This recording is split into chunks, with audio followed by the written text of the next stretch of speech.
les amis, c'est la dernière de la semaine, mais n'oubliez pas, ce week-end, samedi, dimanche, 2 épisodes du Ruiz Club en live sur Twitch, sur le stream avec les copains de First Team. Le samedi, on sera en direct avec tous les correspondants européens pour faire le point sur toute l'actualité internationale et notamment le mercato. Dimanche, soirée spéciale viewing pour vivre la 38e et dernière journée du championnat de France de Ligue 1, savoir qui sera sacré champion. Lille, Paris ou l'AS Monaco? Réponse dimanche ensemble en live sur Twitch. En attendant, on ouvre la presse internationale avec ce gros titre-là à la une du quotidien catalan Sport. Et si Antoine Griezmann était l'option préférentielle de la Juventus de Turin pour le prochain mercato? Détail dans cette édition. En attendant, on ouvre comme d'habitude avec la presse anglaise et un visage. Harry Kane, je vous en ai parlé ici même. Harry Kane a demandé à Tottenham, ça y est, à partir. Il a fait ses adieux à ses supporters lors du dernier match à domicile. Mais maintenant, ce qu'il demande, c'est qu'il demande un gentleman agreement à son boss Daniel Levy. Parle-moi, s'il te plaît, Daniel. Talk to me, Daniel.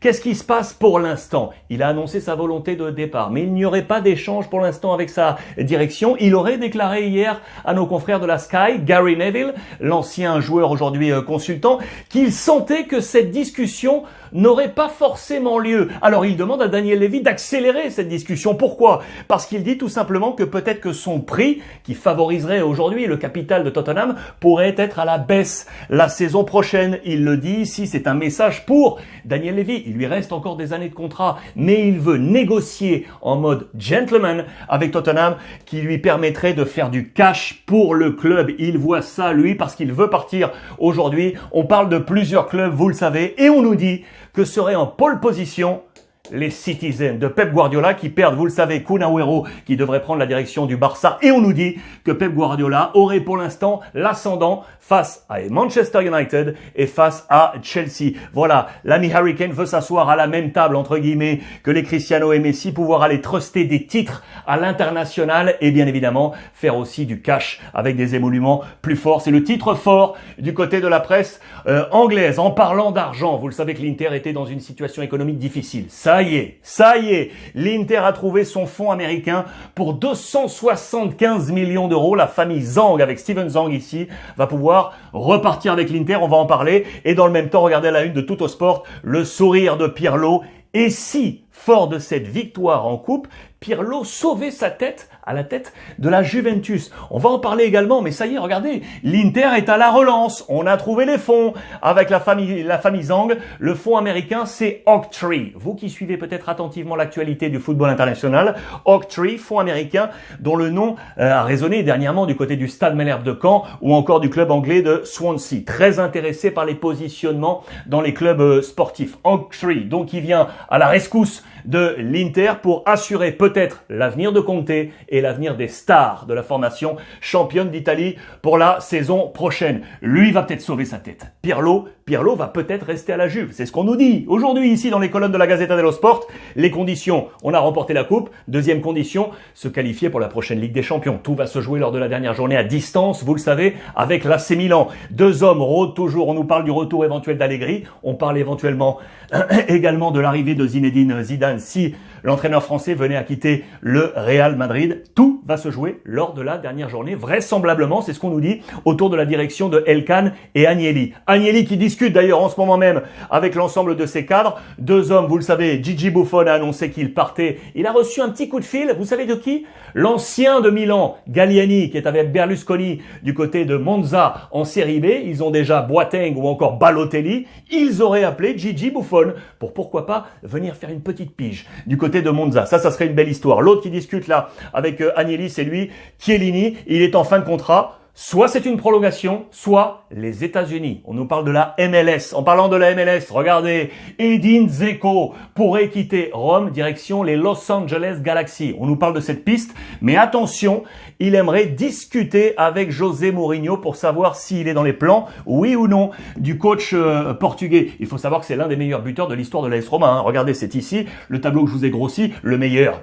Totti, 307 buts en 786 matchs. Il est là, Dzeko. 3e position, 119 buts en 259 matchs. Il était arrivé en 2015. Il a aujourd'hui 35 ans. Va-t-il rester, oui ou non? On nous parle de différentes alternatives. Vlahovic, je vous en avais déjà parlé de la Fiorentina. Vinicius, le Brésilien qui appartient à Benfica, qui est du côté de Tottenham. Ou encore Memphis Depay de l'Olympique Lyonnais, dont on va parler dans quelques petites secondes. Mercato toujours, avant cela, regardez, toujours du côté de la Serie A, avec des noms forts. Milenkovic de la Fiorentina, justement, le club serait prêt à le laisser partir. On nous parle de 25 millions d'euros. 4 clubs en course, 25% chacun de probabilité. 2 clubs italiens, l'Inter et la Juve. 2 clubs de Première Ligue, Arsenal ou encore Manchester United. Transfert toujours avec le Napoli qui fort d'une saison fantastique, avec Gattuso qui va pour autant partir l'été prochain. Qualification très certaine pour la prochaine Ligue des Champions. La valeur marchande du groupe a gonflé pour le prochain mercato.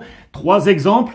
Avec ici Fabien Ruiz, acheté 30 millions, il est passé à 50 millions d'euros sur la valeur marchande. Ou encore ici, Matteo Politano, dont la valeur marchande a là aussi gonflé. Mais le meilleur exemple, c'est lui, avec Piotr Zielinski, acheté 15 millions d'euros, valeur 60 millions d'euros. Cash machine du côté du Napoli sur la phase du mercato. Donc, et si Depay intéressait José Mourinho? En attendant, Depay, très bon entretien dans les colonnes de l'équipe. On va y revenir. Tout d'abord, je vous montre ça. Regardez, c'est dans les colonnes de La Provence. En parlant du mercato, l'ancienne gloire de Marseille, le grand Carlos Moser, qui parle de son compatriote Gerson, le milieu très polyvalent selon l'ami Carlos Moser, le milieu de Flamengo, vous le savez, qui est tout proche. Ça y est, on discute en pleine discussion entre l'OM et les différentes parties. La polyvalence, il le surnomme Coringa. L'ami Gerson, c'est très très proche. Côté OM, toujours, avec Camara, le petit Français qu'on attendait sur la liste des espoirs, eh bien ce sera non. Ça ne sera pas pour lui, pas pour le Marseillais. Pourtant,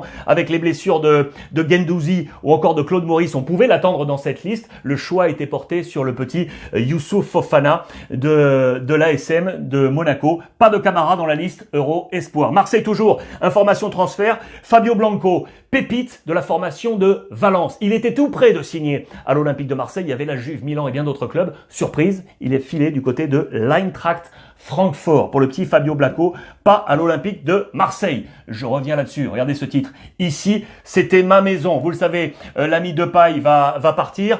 Où? Ça, c'est l'interrogation. On nous parlait notamment, vous le savez, du Barça, mais il nous le dit en page intérieure, sous la plume de Vincent Duluc. Il y a bien d'autres clubs. On l'a compris avec également l'AS Roma. Tout va se passer en attendant déclaration totale d'amour pour l'Olympique Lyonnais avec son président Jean-Michel Aulas. Je suis fier d'être resté le même et d'avoir supporté le maillot de l'Olympique Lyonnais. C'est ma maison. Il en parle avec beaucoup d'amour dans ses colonnes, double page, donc à suivre dans les colonnes de l'équipe. Dans cette bataille pour le titre qui nous attend ce week-end, soit reviewing dimanche, je vous le rappelle, sur Twitch, ensemble, le Paris Saint-Germain à la chasse derrière Lille avec l'ogre Mbappé qui est en catégorie poids lourd. La finale de Coupe de France réussie avec la passe D et le but inscrit face à Monaco. Il réussit une saison 2021 parfaite aujourd'hui. Très intéressant dans ce sprint final. C'est également dans les colonnes du Parisien aujourd'hui en France. Mbappé armé comme jamais. J'aime bien ce titre en mode jeu de mots. On nous parle du Paris Saint-Germain et du mercato. Et si Messi arrivait, Dominique Sévrac nous en parle.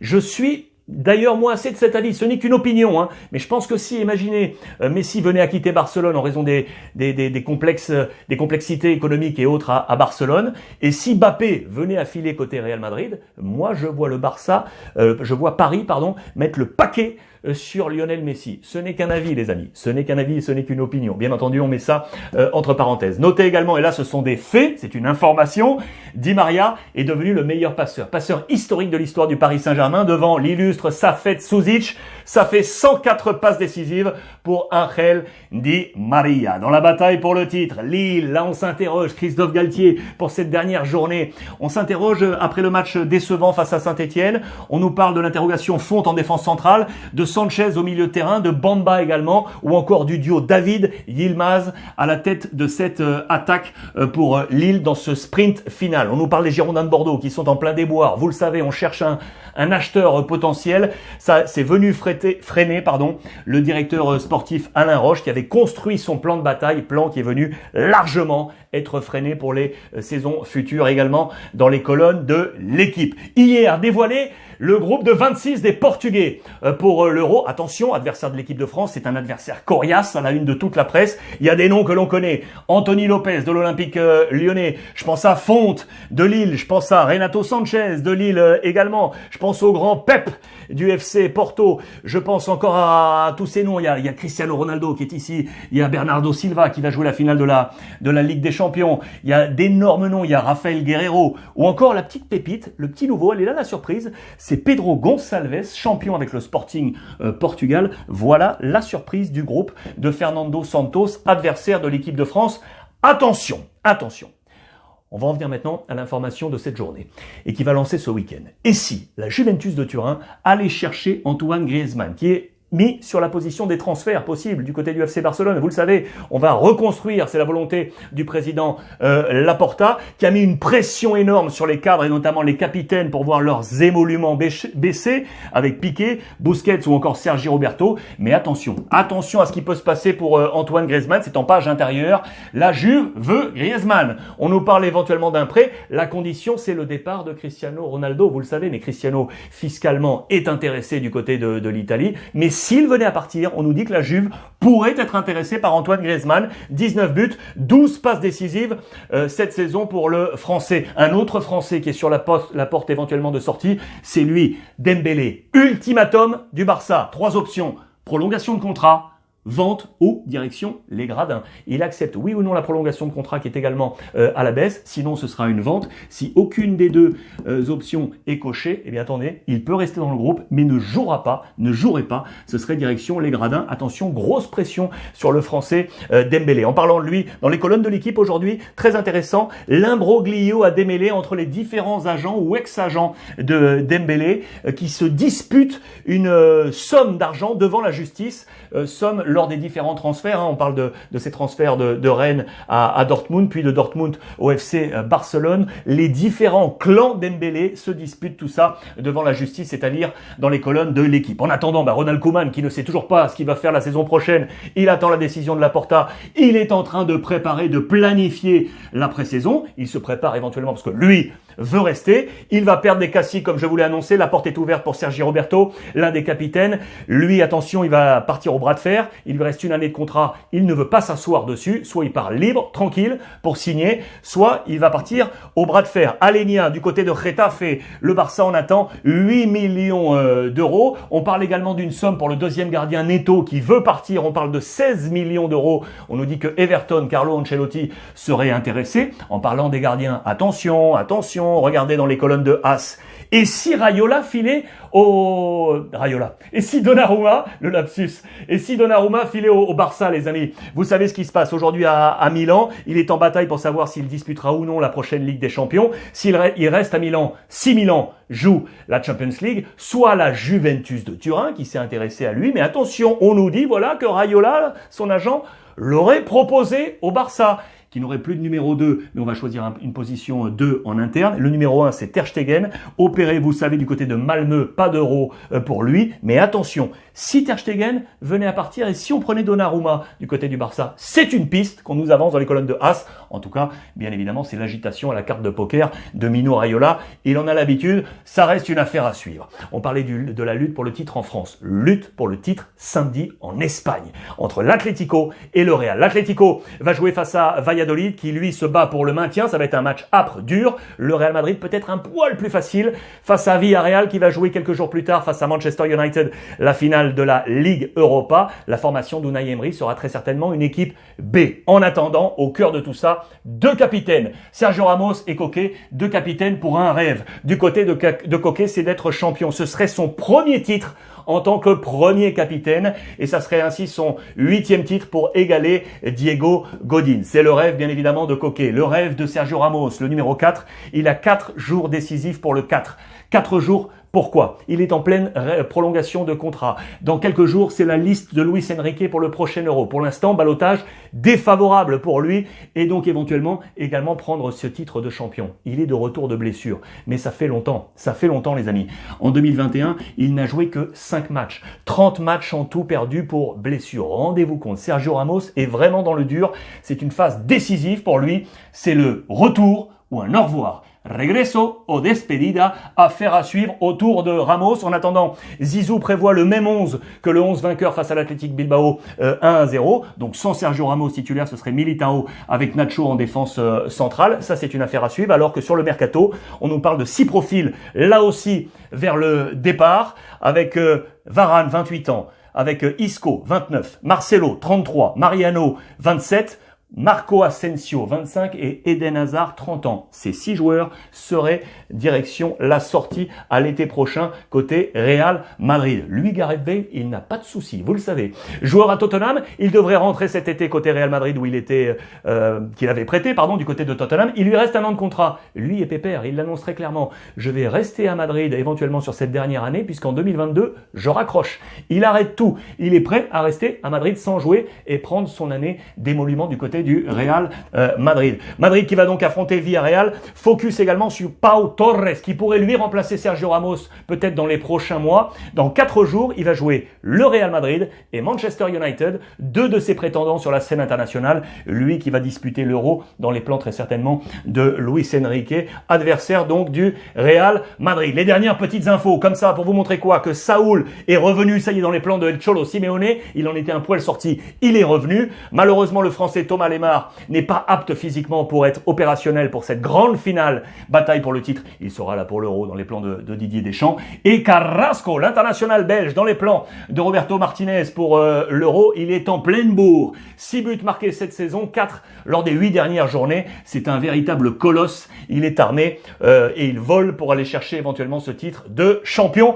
Ça, c'est donc ce samedi. Je reste sur cette image parce que je l'adore. C'est notre grand défi de ce samedi, le Real ou l'Atlético.